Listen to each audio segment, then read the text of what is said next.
What's up, guys? Welcome back to my channel. Earn it, save it, invest it. In this video, I'm going to quickly go over what I think is going to happen in the stock market over the next 3 to 4 months, maybe up to 6 months. I think it's going to be a little bit turbulent. We have some of the tariffs coming. We got Donald Trump in office, which always causes a lot of volatility. So I'm going to go over some stock charts and kind of go over what I think is going to transpire over the next few months, up to about 6 months. All right, so this is the S&P 500 chart. It's actually the SPY ETF trust. Um, and as you can see, it has risen substantially since the beginning, right? The SPY was made in around 1993. That's when it became public, shot up during the dot-com, went down, then it went back up, great financial crisis. Then ever since the great financial crisis, we've kind of been on this big boom all the way up, right?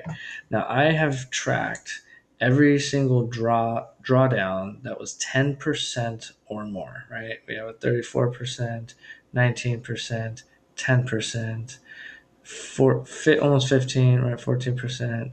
This one, I went through them all. That's almost a 10%.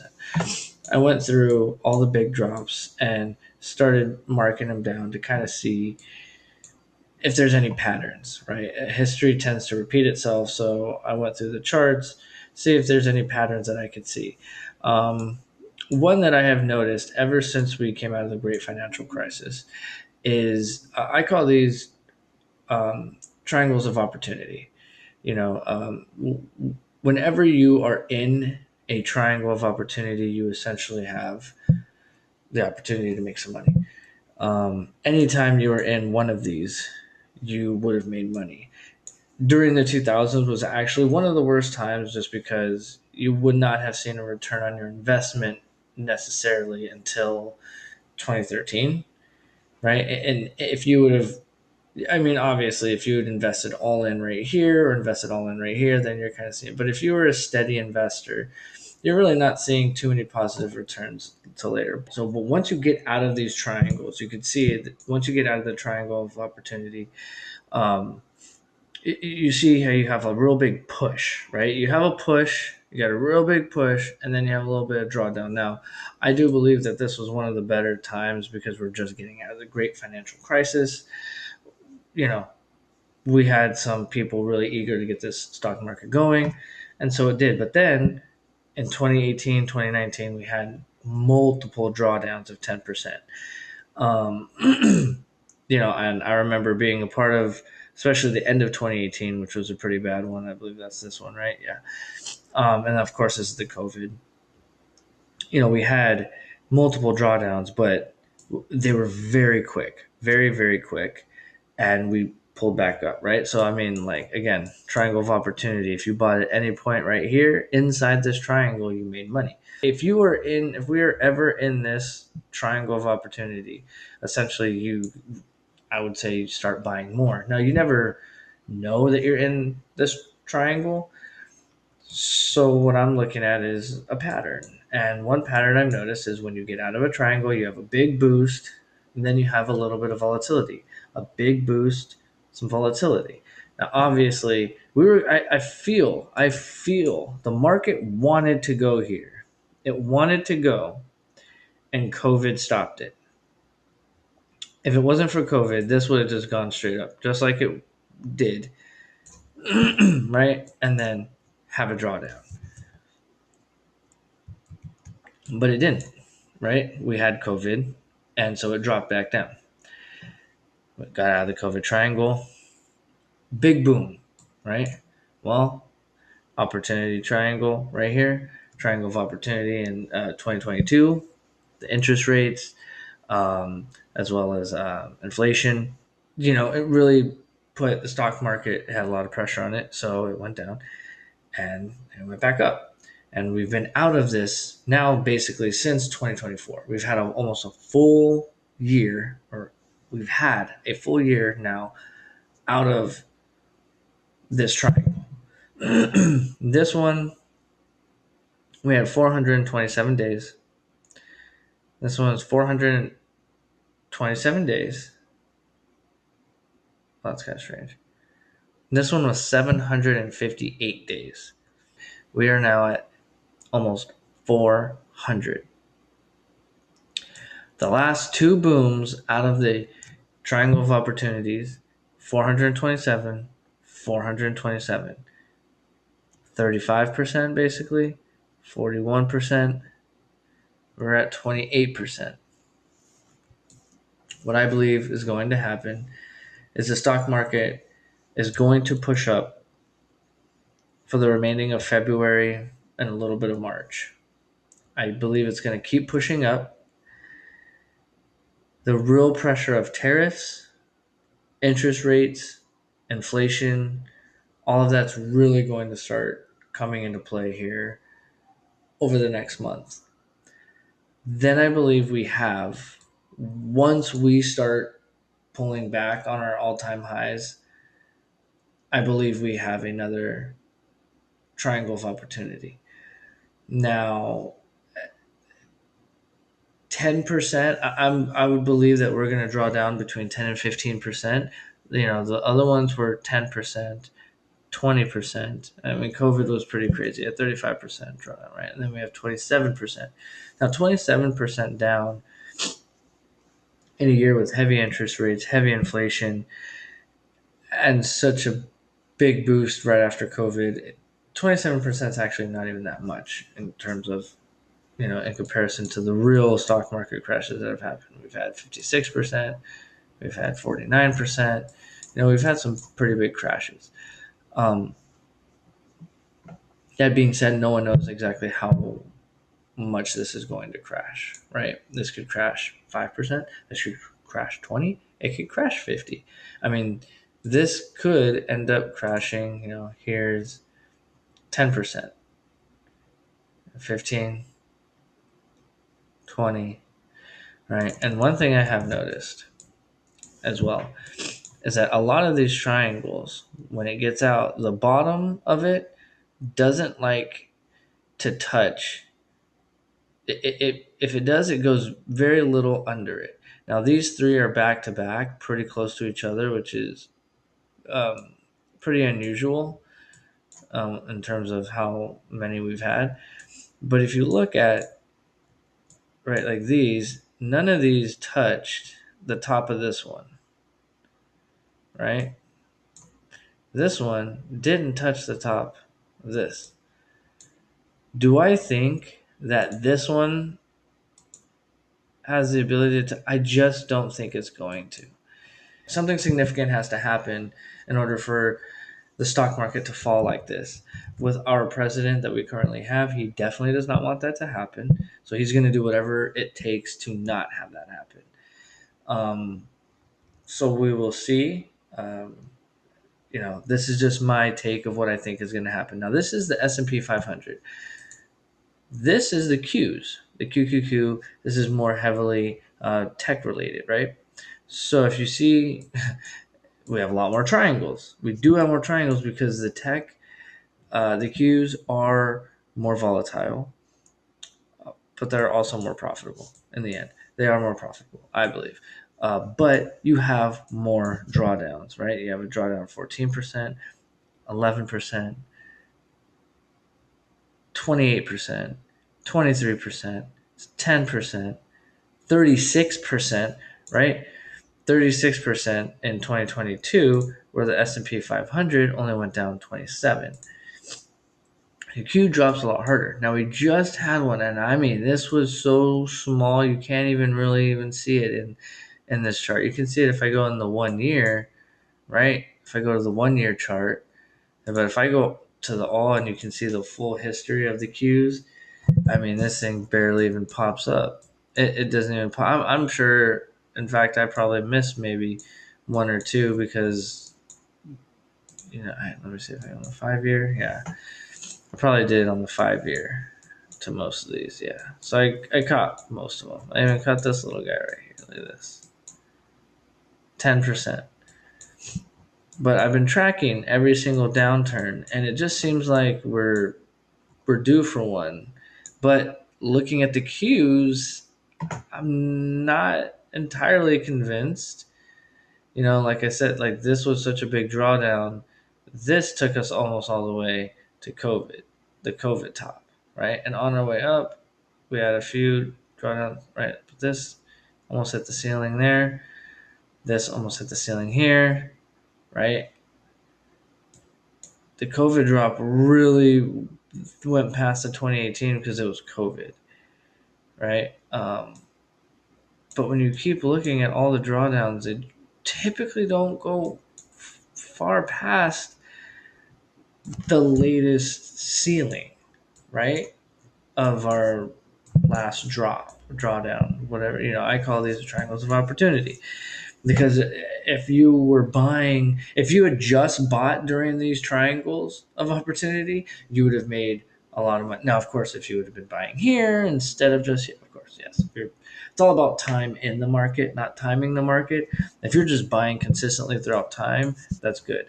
But if you had to time things, timing inside the triangle would be ideal. And there's there's a few charts that it's just kind of confusing. You have the S&P 500. Now, to me, the S&P 500 looks like it wants to draw, like it has to pull back, right? This just seems like something to me. It just has to. We have to reverse something. Looking at the Qs, I mean, we are on this run. We are on a run. We had this quick drawdown, but I mean, we are on a run of 30% in 420 days, right? This could be coming to an end and having another drawdown. This was a very quick drawdown. I put it in there. It was the carry trade. People freaked out for a quick minute.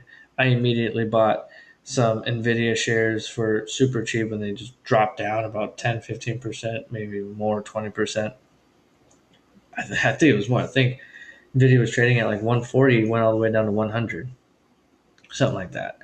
Um, so yeah, I believe that it could happen. Now the other chart that is very interesting to look at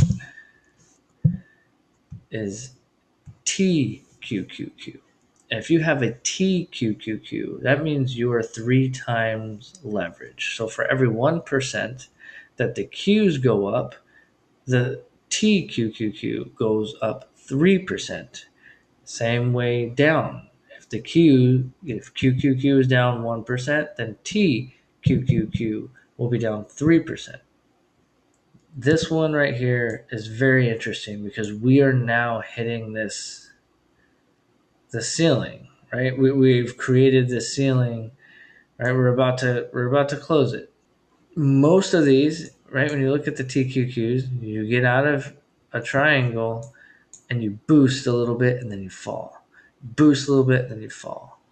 Boost a little bit and then you fall. I mean, that's going to happen for everyone. But I mean, the TQQQs, they these things just, it's so much more volatile, right?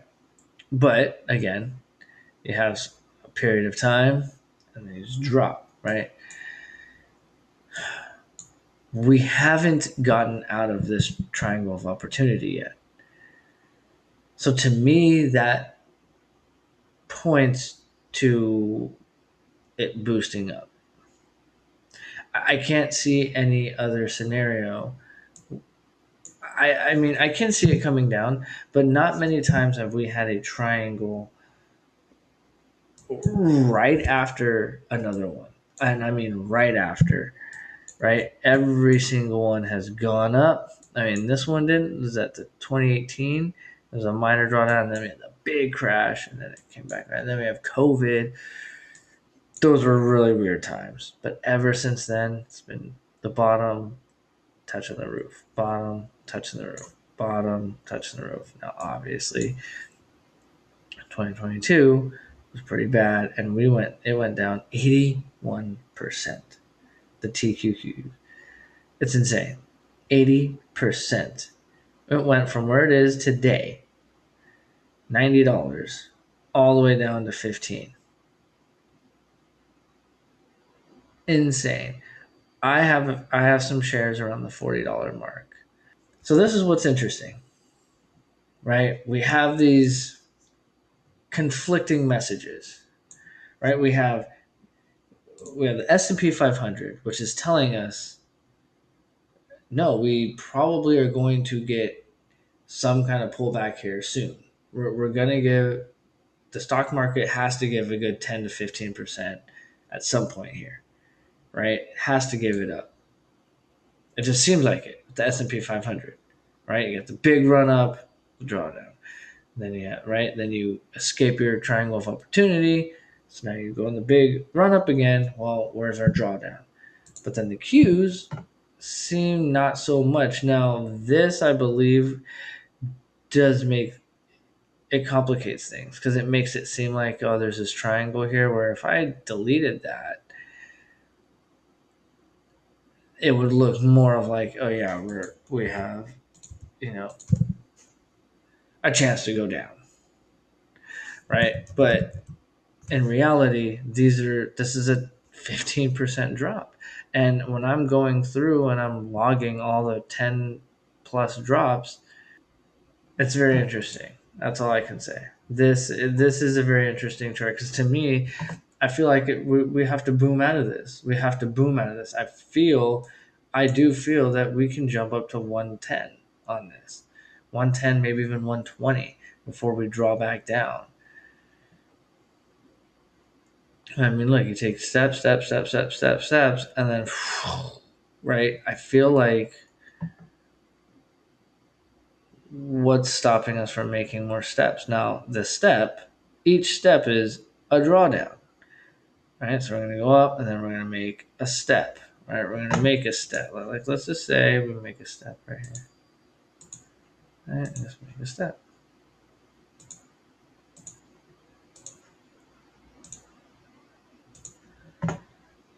But it's still putting us up 20%, coming back down to zero and then back up another 20%. So it just seems like even if we take the next step and the next step, and that's just a step up. But S&P 500 tells me we have to take a step down. So invest at your own risk. Sorry about this was a little, I wouldn't even say a complicated video at all. It was kind of long, and kind of dragged this out a little bit. Still getting new to the YouTube stuff, but I'm going to start putting out more videos of this. Just me kind of going over what I think is going to happen. Kind of going over my charts, what I'm figuring out. I've had some great calls in the past, and I would have loved to have shared those with some people. I want to learn with the community, YouTube community, the investing community. So I'm just going to keep putting out videos like this, just showing what I'm looking at, what I'm feeling. These are all my personal opinions. In no way is this financial advice. Never buy a stock because someone tells you to. Don't buy a stock blindly. You should always do your own research. You got to research, plan, and execute. I feel like there's the 6 stages, right? You got to earn it, save it, invest it, right? But while you're investing it, you got to research, plan, and execute. So just stick to that. Don't stray off it. Just buy the dip. Don't trip. Buy the dip. And so, yeah, we'll see what's going to happen. I think these next few months are going to be very interesting. I think we're either going to have a significant drawdown in March or April, or this is what I'm going to put my word on. This or my I'm not going to put money on it right now because I'm not going to bet against the market. But I do believe we're going to run up the next 30 days or so and then have a significant drawdown in April. I believe the tariffs are supposed to hit April for the beginning of April. And so if that's going to happen, you have to assume that there's not a whole lot out there that's going to push the market down. But the tariff talk has been a lot of talk. It's had some fears. It's started some fears. As well as, if there's anything that can really push,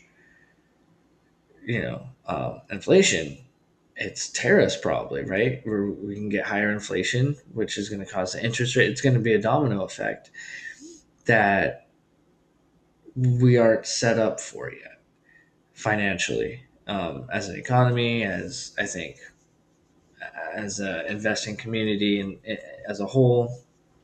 We're just not going to be ready for all of that, especially because we just came out of one that was so huge, the 2022 interest, um, inflation, all of that. I believe that you should be having the cash, have some cash ready. Um, Keep investing, invest every week if you can, invest every month,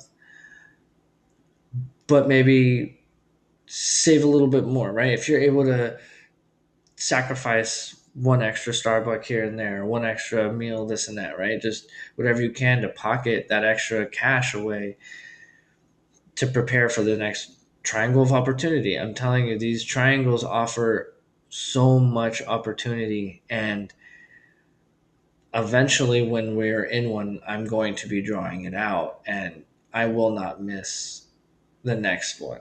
I've been in the market for many years, but I've also taken a lot of breaks, which I found to do me great harm financially. So the next time, I plan to completely take advantage of the next triangle of opportunity. And yeah, I think I'm going to be really prepared for this next drawdown. And I believe it will happen in April. That's my belief. So yeah, if you like this, please put a thumbs up, subscribe. It really helps the algorithm. And yeah, if you like this, keep watching, subscribe, like it, and don't ever forget to Earn it, save it, invest it, buy low, sell high. I want assets, not liabilities, and you can count on compounded interest.